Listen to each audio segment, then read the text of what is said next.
ہم کریں گے ہر مظلوم کی حمایت۔ السلام علیکم، میں ہوں حرین فاطمہ اور آپ دیکھ رہے ہیں حمایتی نیوز HD چینل۔ نظر ڈالتے ہیں آج کی اہم خبروں پر۔ یوکرین کی پارلیمنٹ نے قیدیوں کو فوج میں بھرتی کرنے کا بل منظور کر لیا۔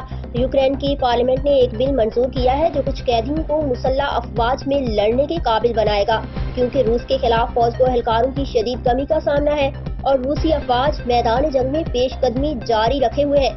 بدھ کو یہ اقدام اس معاملے پر یوکرین کے نقطہ نظر میں یو ٹرن کی نشاندہی کرتا ہے۔ کیف نے طویل عرصے سے اس اقدام کی مخالفت کی تھی اور اس کی صفوں کو بھرنے کے لیے قیدیوں کو متحرک کرنے پر ماسکو کو بارہا تنقید کا نشانہ بنایا تھا۔ اس قانون کو نافذ کرنے سے پہلے پارلیمنٹ کے چیئرپرسن ورخونا راڈا اور صدر ولادیمیر زیلنسکی کے دستخط کرنے کی ضرورت ہوگی۔